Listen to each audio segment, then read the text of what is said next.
오늘은 이 하나님만 아시는 일이라는 제목으로 말씀을 좀 전해 보려고 합니다. 이 교육부 헌신 예배여서 무슨 말씀을 좀 전할까 이렇게 고민을 좀 하다가요. 2016년에 이 고등부 한가족 예배를 드리면서 이 다니엘 1장을 설교했었습니다. 그래서 이 다니엘이 다시 생각이 나서요. 2장의 내용을 가지고 오늘 여러분들과 같이 좀 생각을 해보도록 하겠습니다.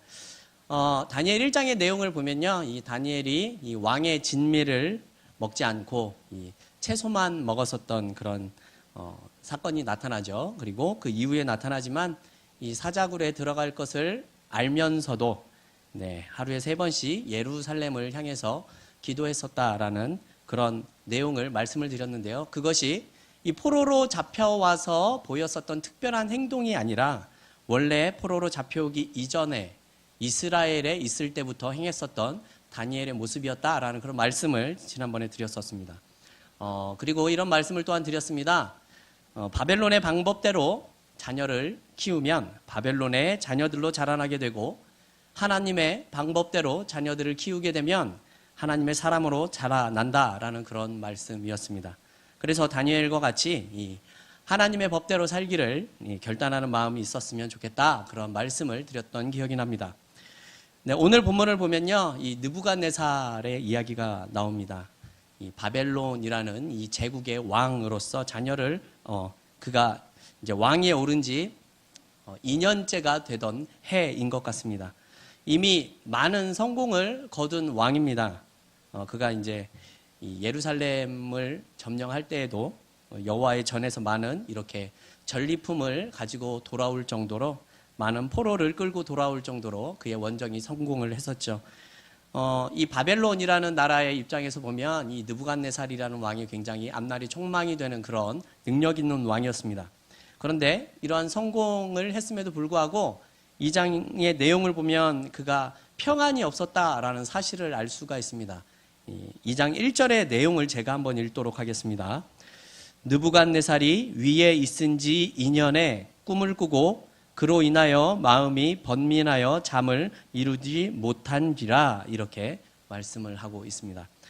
느부갓네살이 꿈 때문에 잠을 잘 수 없었고 밤마다 소위 이 가위가 눌리는 것 같은 그런 번민하는 불안의 시간들을 보내야 했었던 것 같습니다.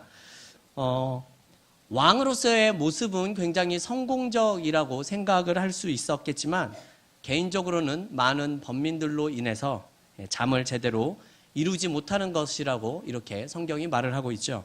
그런데 이 모든 것이 이 하나님께서 이 느부갓네살 왕에게 보여준 꿈 때문에 그렇습니다.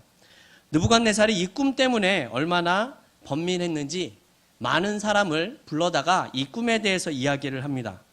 그가 부른 사람을 보면 이 박수, 술객, 점장이 갈대아 사람들이라고 성경이 말을 하고 있죠.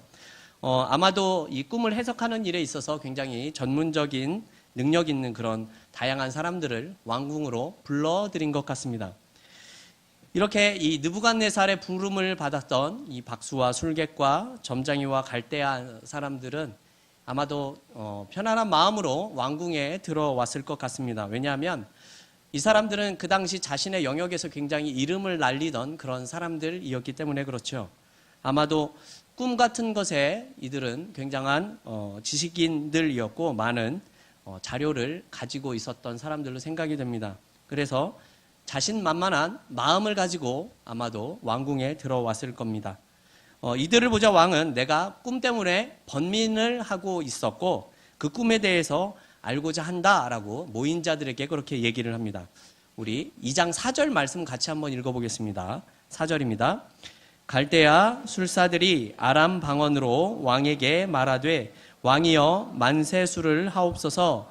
왕은 그 꿈을 종들에게 이르시면 우리가 해석하여 드리겠나이다. 네, 아멘. 이들의 말을 보면 굉장히 자신감이 묻어나게 되죠.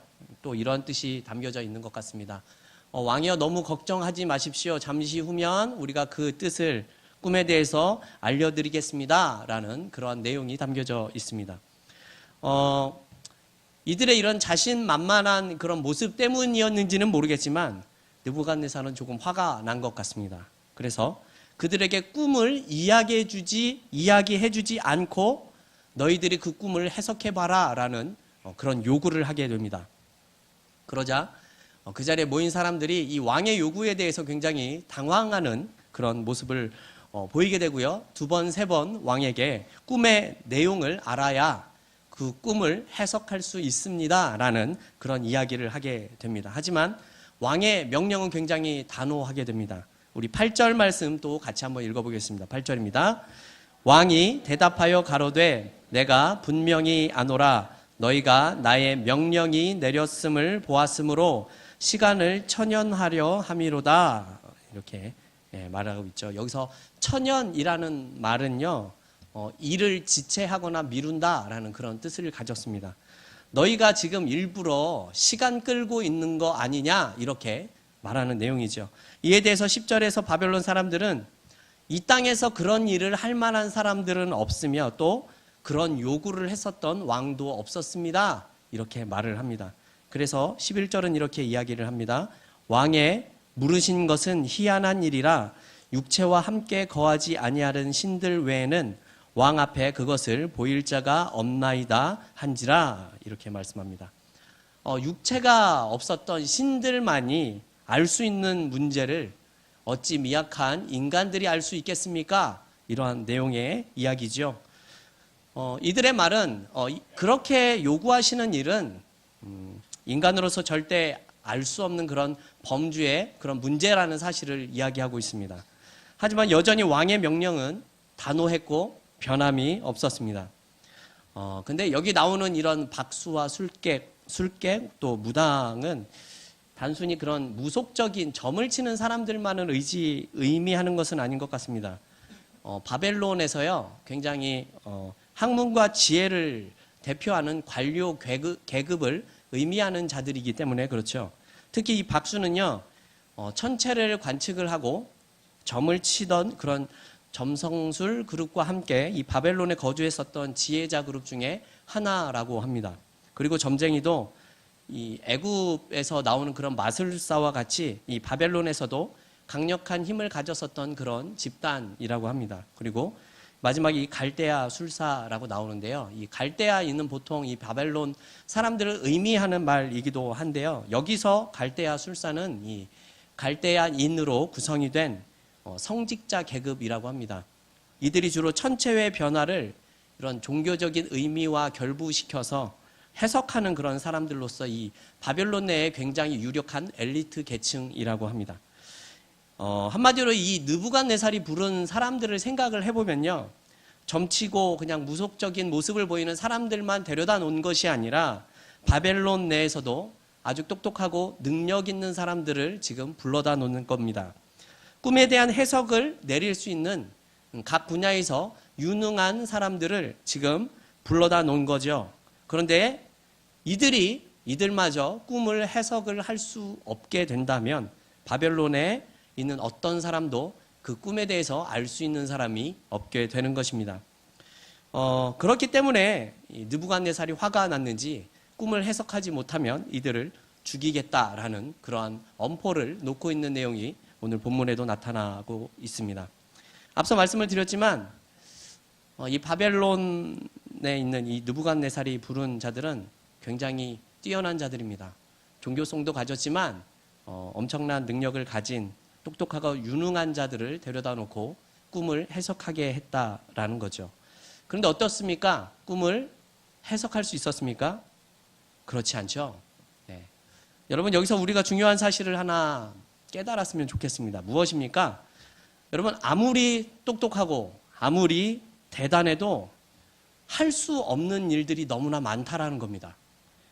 오늘 교육부 헌신 예배이니까요. 이렇게 고민을 해봤으면 좋겠습니다. 어떤 고민인가 하면요. 우리들이 자녀를 키우는 일에 있어서 똑똑한 사람으로 키우고 있는지 아니면 신실한 신앙인으로 키우고 있는지를 우리가 고민해봤으면 좋겠다라는 말씀입니다. 우리나라 사람들 특별히 이 자녀를 가지고 있는 이 부모님들께서는 대부분 좀 이런 편견 같은 것을 가지고 있는 것 같습니다. 어떤 거냐 하면요.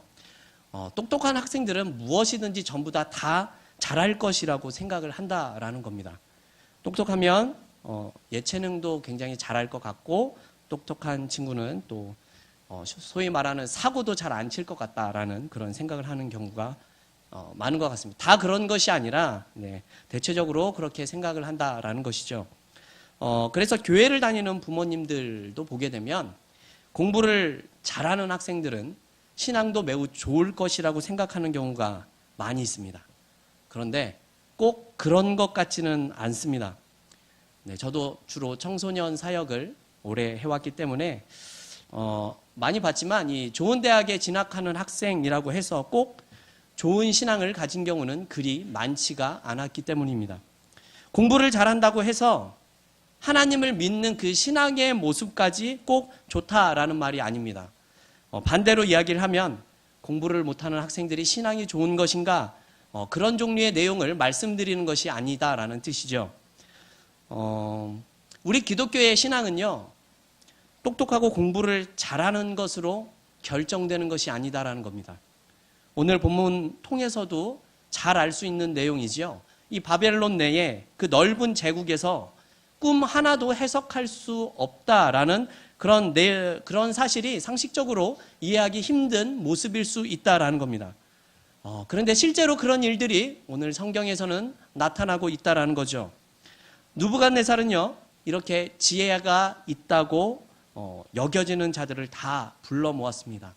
자신의 꿈에 대한 문제를 해결할 수 있다라는 기대를 가졌던 거죠. 하지만 그 기대가 곧 실망으로 바뀌게 되었습니다. 왜냐하면 꿈을 해석할 수가 없기 때문에 그렇죠.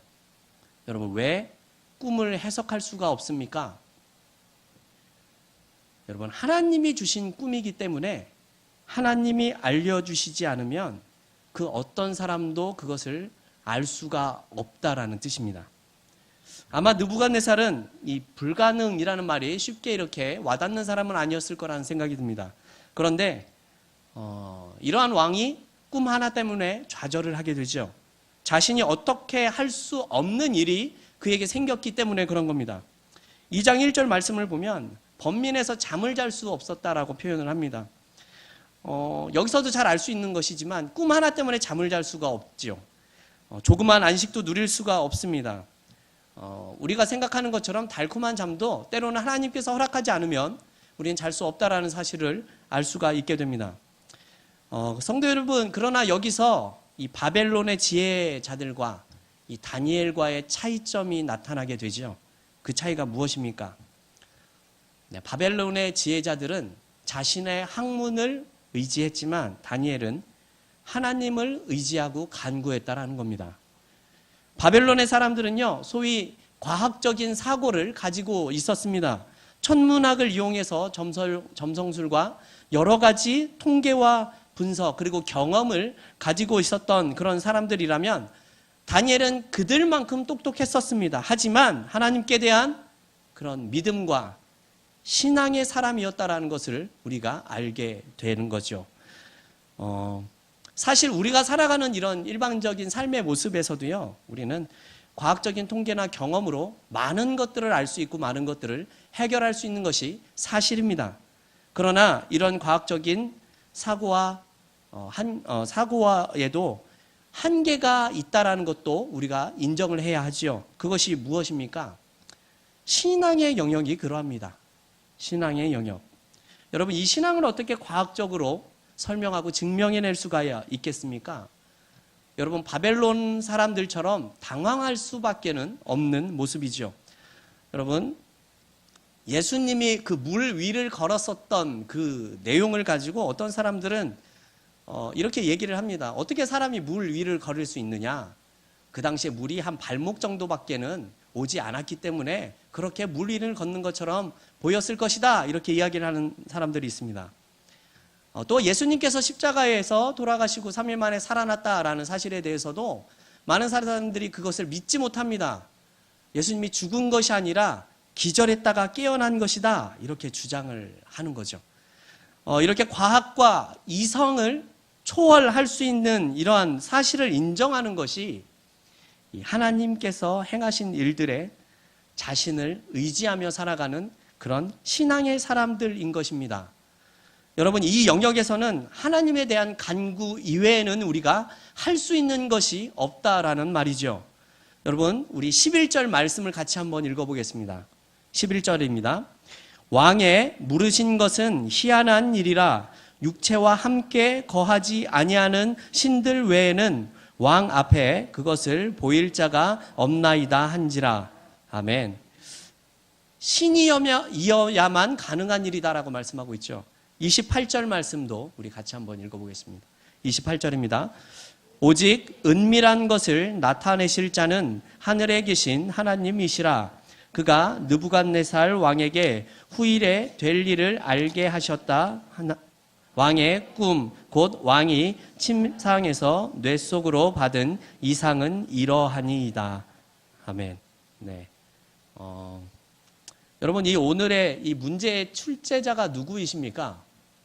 하나님이십니다. 여러분, 그러니까 하나님께 물어야 답을 받을 수 있는 것입니다. 오늘 말씀 제목처럼 하나님만 아시는 일입니다. 하나님을 의지하는 다니엘의 그런 신앙적인 자세가 결국 아무도 풀어내지 못한 그 숙제를 풀어낼 수 있는 유일한 근거가 되고 있다라는 사실을 우리에게 말씀해주고 있다라는 겁니다.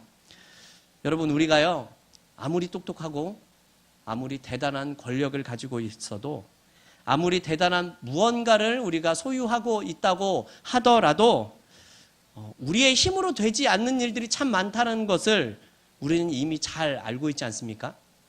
이 자리에 나와 있는 대부분의 성도 여러분들께서도 아마도 내가 해결할 수 없는 일들과 어려운 위기 속에서 어찌할 바를 모르고 있다가 하나님을 만나신 분들이 아마 대부분이실 겁니다.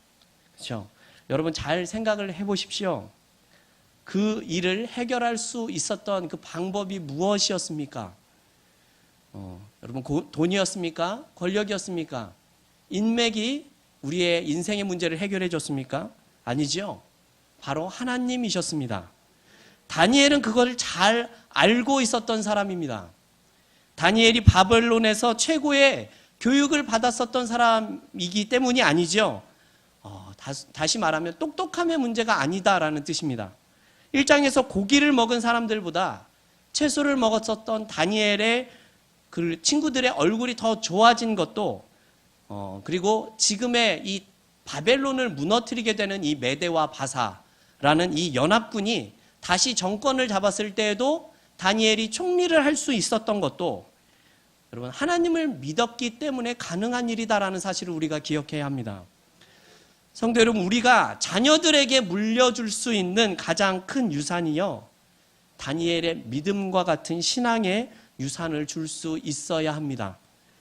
똑똑한 것보다 훨씬 중요한 문제입니다. 좋은 대학에 진학하는 것보다 훨씬 더 가치가 있는 일입니다.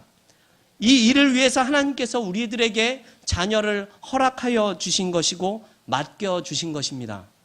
내 자식이 아니라 하나님의 믿음의 사람으로 키우라고 하나님께서 보내주신 하나님의 자녀라는 말입니다. 여러분, 그래서 우리는 우리의 자녀들에게 하나님께서는 이 세상을 주관하시고 모든 일들을 다스리시는 진정한 왕이 되신 분이라는 사실을 가르쳐줘야 합니다. 이 당시 세상을 압도했었던 이 느부갓네살 앞에서도 위축되지 않고 하나님을 섬기고 하나님을 드러낸 이 다니엘을 우리가 기억해야 합니다. 이 세상을 압도하고 있는 이런 많은 것 속에서도 우리가 승리할 수 있는 비결을 다니엘이 우리에게 가르쳐주고 있기 때문에 그렇습니다. 성도 여러분, 우리 인생을 또한 주관하시는 이런 하나님이 우리에게 계시고 또한 문제의 출제자가 하나님이라는 사실을 기억하시면서 온전히 그분만을 의지하며 영광을 돌릴 수 있는 그런 하나님의 백성들을 키우는 우리 부모님들과 교사들이 되어지기를 주님의 이름으로 소망합니다.